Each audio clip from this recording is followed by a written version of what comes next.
pagkain kagaya ng prutas at vegetables. Sino nag-exercise pag umaga? Stretching, gano'n.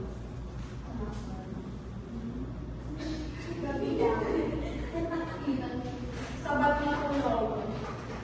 Ano po yun kayo? Ano po yun sa inyo?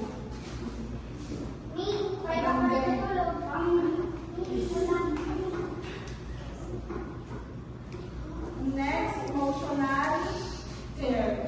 Who wants to read? Cassie.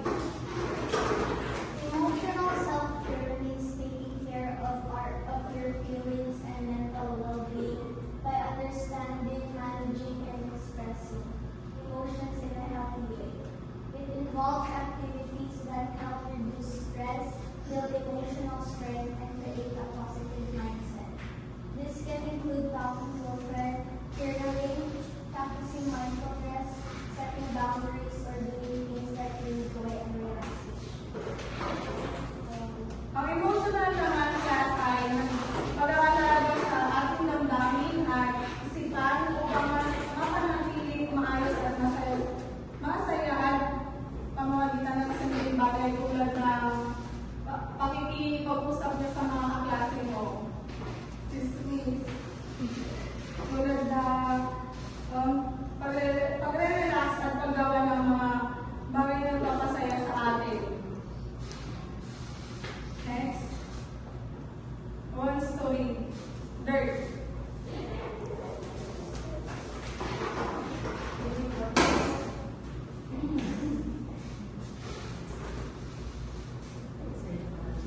Psychological self-care means taking care of your mind and heart. It includes activities like learning music, setting boundaries, or doing things that help you relax and stay positive. Ang psychological naman ay ang pag-aalaga sa isang isipan at paraan para mabawasan ang stress at magkakaroon ng maayos na emosyonal at mental na kalagayan. Last, spiritual self-care.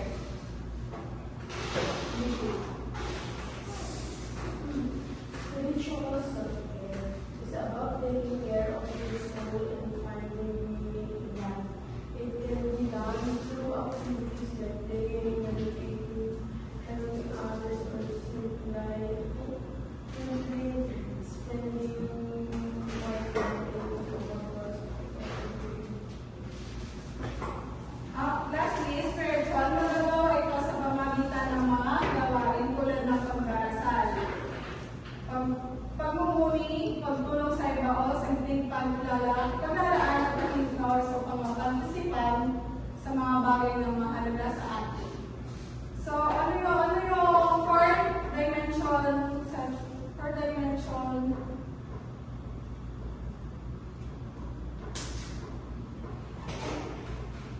Self-care class.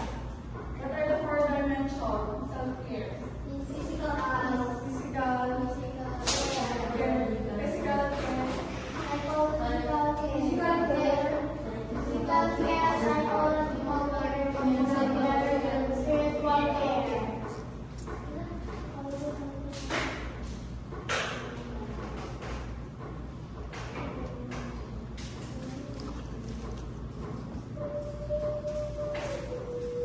Let's proceed to how to maintain self-care and self-management. First, self-management is skill for proper diet. Not all foods are good for you. We need enough calcium, iron, calories, and protein. Number two, self-management skills for proper hygiene. Skincare, hair care, nail care. Sino sa inyo nag-skincare? Hair care.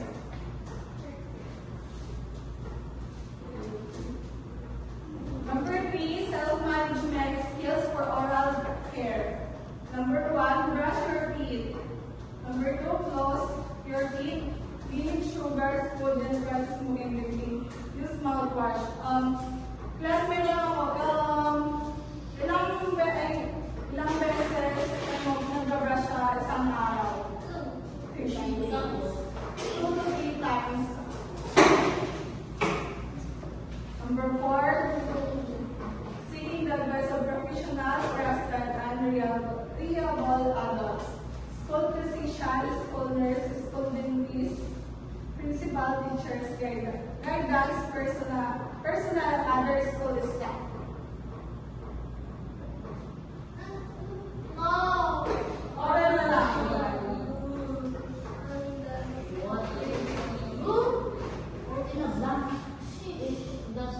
Roll call. Then,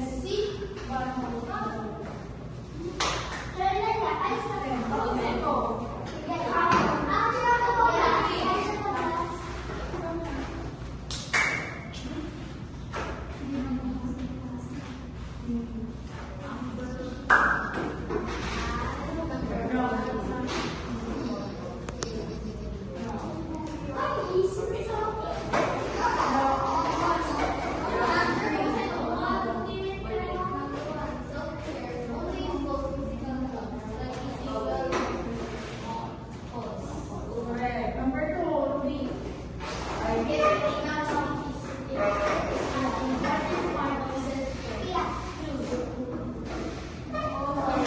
Pause, get into Martin, get.